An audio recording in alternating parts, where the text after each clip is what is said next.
I'm here, yes. It's an incredible pleasure to have you, Fabian. Okay. Thanks for the invitation.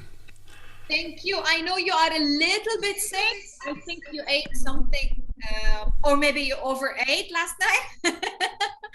But I I went to I got some shawarma yesterday, which was not that great. Yeah. Fabian, thank you so much for joining us. I know you are in pain, but I really appreciate the few minutes that you are going to spend with us. And it's a celebration. It's a fifth year anniversary of us being in this business. How can your life change in 5 years? And how did your life change with this business? And what lessons would you give to somebody who is just starting new and is not able to see how the next 5 years are going to unveil for them? Thank you so much for being with us, Fabian. Yeah. Thank you very much for inviting me.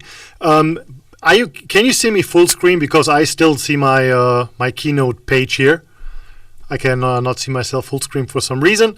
But anyways, let's start because I want to share. Now we can see it. Perfect. So let me start in Arabic. So I prepare myself a little bit. My Arabic is horrible, but I try anyways. So مرحبا لكل بيحكوا بالعربية. اسمي فابيان مش بعرف أحكي عربي أنيها أحكي English. So that's my introduction. So for everybody who did not understand anything because of my horrible accent, so I'm gonna do it in English. So super excited to be with you here, and incredible how many people are online. I see like more than 1,500 people plus, and it's going up and up. And I think you're already here for 7 hours or 3 hours. Incredible. I love that team. I love the whole Accelerate team, and I had the pleasure to meet Gary and meet Jinan more personally on the trips, not only in the circumstances of the business only, but also privately. And it's amazing what you guys are doing, what the whole leadership is doing. So I'm glad to be here. So the topic is 5 years, or how can you change your life in 5 years? And what would be a better start than telling my story? Because my life has changed in a little bit less than 5 years, at least since I'm with Jeunesse. But if I compound the whole time I was self-employed, it took a little bit longer. But if I only take network marketing, it would actually be close to 5 years. And that's quite incredible. So let me start from the beginning to give you a little bit of context, how the industry, how Jeunesse changed my life. So basically, I'm 40 years old, almost turning 40 next week. So my fourth round birthday. And but since I'm 20, I was in the military for 4 years, and the number one thing I didn't like was authorities. Good idea to go to the military then, right? But anyways, after 4 years, after my duty was done, I said, man, I need to do something on my own. I need to have my own business. So the easiest way to do that for me was doing something I love. And I love sports. I do a lot. I do Thai boxing. I'm a black belt in jiu-jitsu. I do kite surfing. So you always will find me in doing sport activities. So I thought, why not studying sports? So I studied sports. I became a personal trainer. And first, I was employed because you need to learn the business, right? Like you come fresh out of university, and I started to work in a gym. And I was very well paid for German circumstances. I was making like 25 euros an hour, which back in the days was a lot already. And but the gym was actually making $100 per hour on the same client. So they were paying me 25 and keeping 75. So I thought, man, I need to get to the other side of the deal somehow, right? So next thing I did is I became a personal trainer because I thought now I can make the price tag, and now I actually become self-employed. I decide who my clients are. So I was charging the 100 euros per hour, but pretty quick I found out when I wasn't working, my business wasn't working. When I was sick, my income was sick. When I was on vacation, my income was on vacation as well. That is what we actually call being self-employed, right? So after doing that for a while and not being happy anymore or working 24/7, I decided man, there must be another way. And if you follow the cash flow quadrant from Robert Kiyosaki, which I think many people are familiar with, then you know, and if not, you need to read the book, The Cash Flow Quadrant. Maybe somebody can post it in the chat for those who haven't read it yet. It's like in all languages. So my goal was from having an active income, going to having a passive income. And what was the most logical way for me? I need to open a gym and I need to have people working for me. So I moved to Spain from my country of Germany. I met my wife, and in 2006, we're together a long, long time, 15 years now, and we moved to Spain, to Canary Islands. And on Canary Islands, we opened our first own fitness club.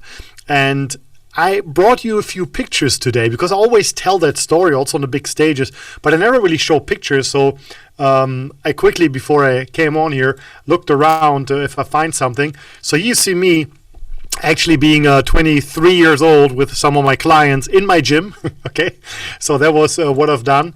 It's like the whole gym, like everything you see here, we actually did by our own hands, right? So we bought like old machines, we painted them, we refurbished them, we did the floor, we did like the whole like everything, like even the whole building we refurbished because we had no money, right? So we did all of that. And it was an amazing time. So I learned a lot, and we basically opened a second gym after a while, and we were working back and forth. And one day I realized we have less clients. And a month later, we had even more less clients. And a month later, the clients actually dropped by more than 50%. And what happened is it was between 2009 and 2012. And I know if I'm talking to people from Lebanon, you have way more problems still and had way harder problems in the past. But between 2009 and 2012, we had a global financial crisis, if you remember. So for us on Canary Islands, that meant almost 40% unemployment, 33, I guess we had, to be correct. So, and people just stopped going to the gym. They had no money anymore, right? Like tourism was gone. Suddenly people had nothing in their pockets. And the first thing they saved basically was obviously on services. So they didn't come anymore. So I'll just ask, what was the book's name? It's The Cash Flow Quadrant from Robert Kiyosaki. Okay. So anyways, we were in a situation where we were working more and more and more, and suddenly I had to pay my gym by offering personal training. And that was not the reason why I became self-employed. Remember, I wanted to have a residual, a passive income. So the idea was actually to find now a possibility to get out of that situation, but I was pretty much clueless because the only thing I knew was sports. And one day I was at my reception, and as you could see my reception, just to show you the picture one more time. So you see it's pretty dark here. Why? Because the whole thing was half a level down. Okay, like the whole gym was half a level down. Like from this eye level, when I looked outside, I could see the street level.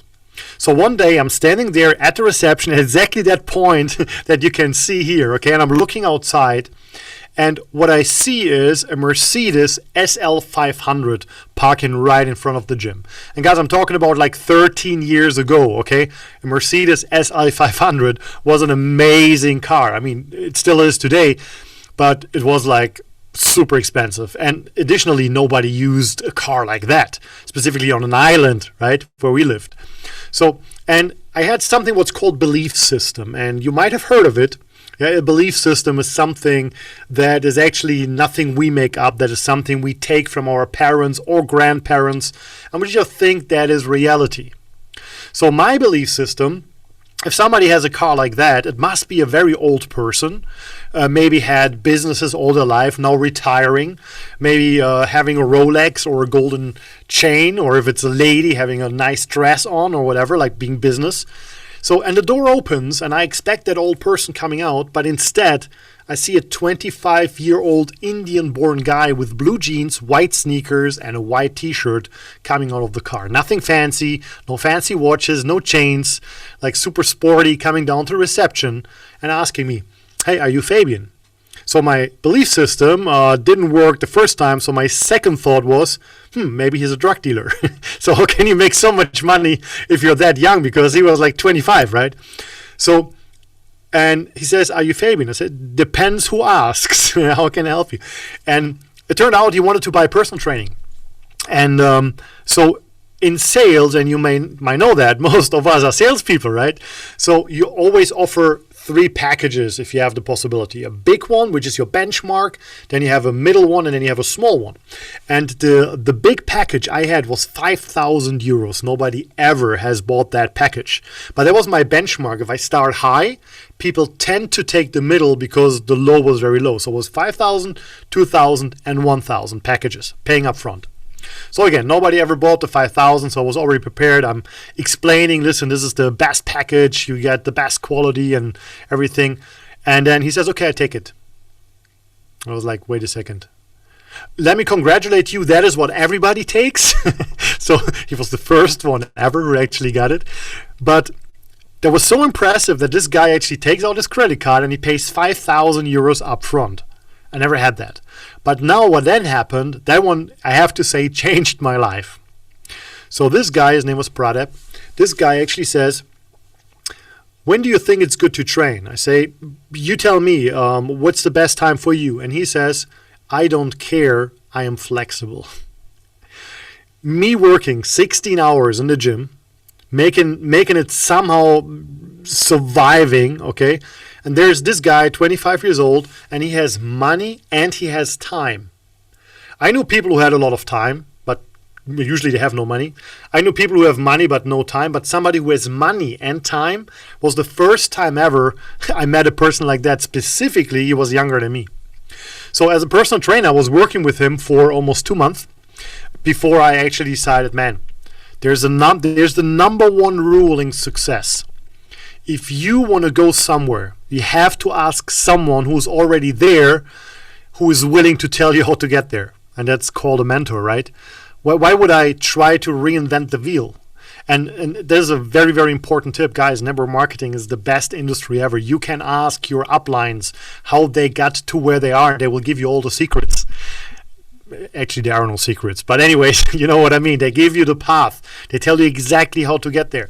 And you don't have that in any other industry. But anyways, I became friends with him and we talked. And he said, Fabian, it's actually pretty easy. You just need 2 things. 2 things. And you should write that down, by the way. The first thing you need is a system. And the second thing you need is leverage. If you have system and leverage, there's no limit in income. There's no limit in time. You will have all the resources. Said, well, sounds amazing. Can you please explain me what you mean? Because I don't understand the word.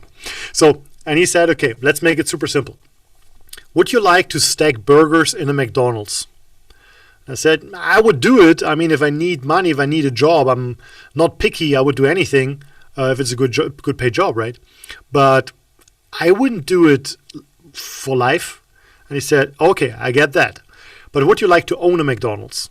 And it doesn't matter if you like the burgers or if you like the food or you think it's healthy. Just look from a business perspective. And let me ask you guys in the chat, if you would have the chance to own a McDonald's, would you take it? Put a 1 in the chat if you say, yeah, of course, I would take it. Just put a 1 in the chat. And you see, most people actually put a 1.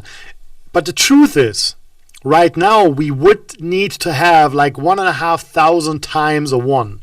Why? Because if you don't make a 1 now, you don't have an entrepreneurial bone in your body. I just said you get a franchise that works and you know it works all around the world. It doesn't matter in which city, state, country, wherever you are, it works.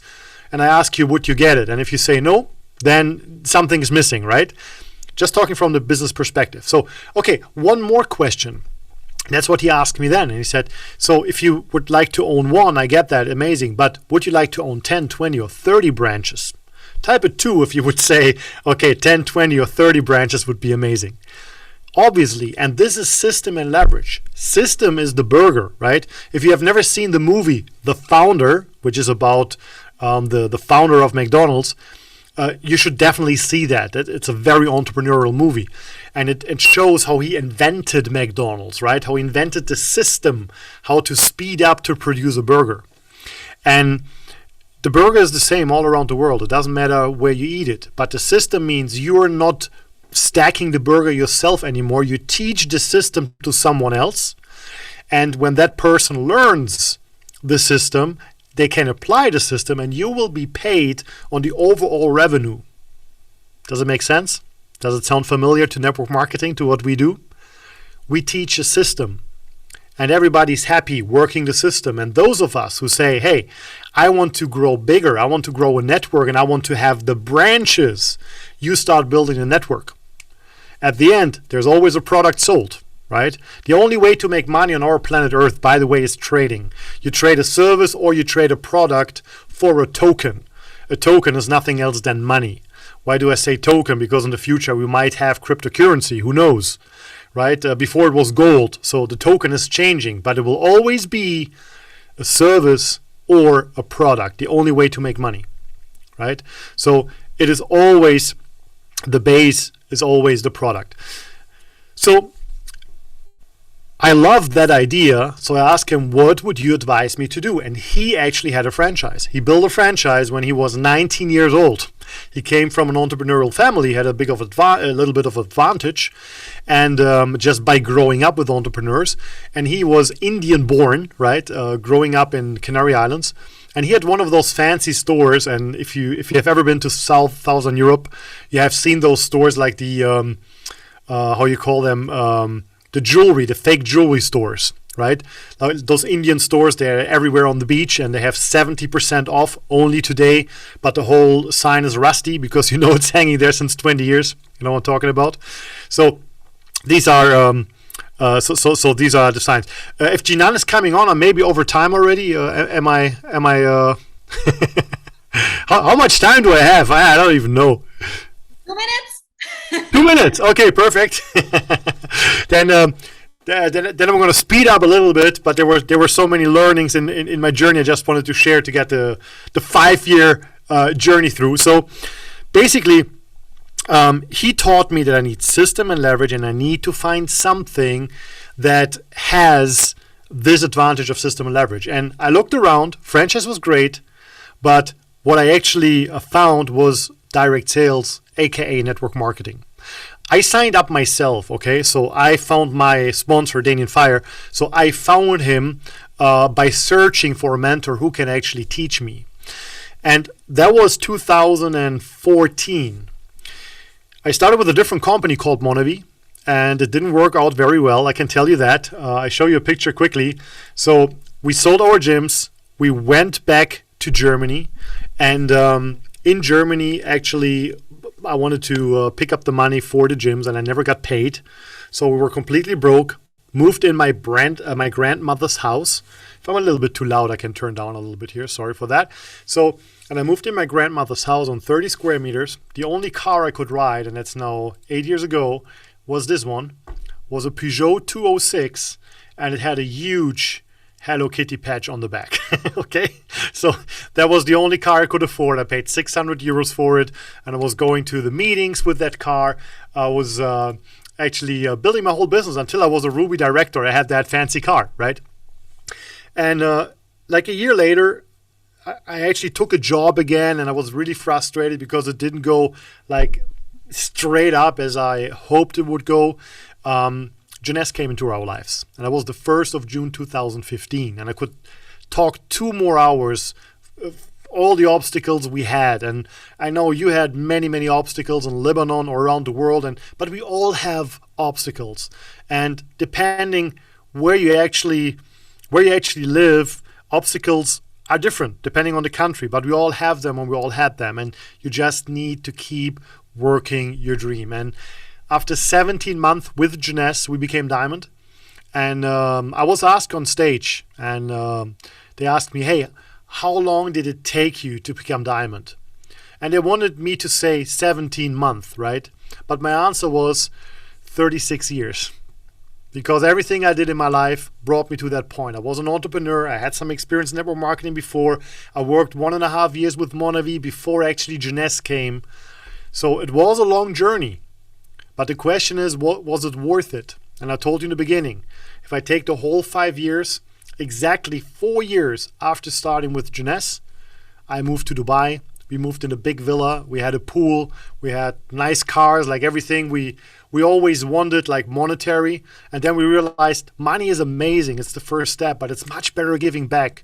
So we founded a charity. Right now we're taking care of more than 550 children in Uganda. We're building villages, and having that power through network marketing, through Jeunesse, is just amazing. So in 5 years, did it change our life? Definitely. Did it change the life of hundreds and thousands of people? Yes, because it's like a ripple effect. Not only that we can take care of those children, but one last thing I want to give you, and then I'm done. I'm sorry for being 60 seconds over here, okay? Like one last thing. So you need to know that you are always influencing people directly or indirectly by a ripple effect. Give you one last example. I was promoted by Damien to an event, and you all know how important events are. I flew 4,000 kilometers. I had no money. I had basically nowhere to sleep. Sorry, my dog is freaking out here. We have a new cat. We got a zoo now. Anyways, and he promoted me to get there, and I had so many reasons not to come. Like I said, like no money, no flight. Like I didn't know how to handle that. So. And then somehow he made me come over there. I flew to that event. We had 25 people, 4,000 kilometers, okay? We had 25 people in the room, the biggest event we ever had, like 7 years ago with Unity Global. But from that event, because I took a decision, an organization of a few tens of thousands, hundreds of thousands of people occurred just because I was there. Did I enroll all of them? No. But it was the ripple effect, right? So I touched someone who touched someone else, who touched the life of someone else, and suddenly we had the possibility to influence the world. And that's the power. And I'm super thankful once again to be here with all of you.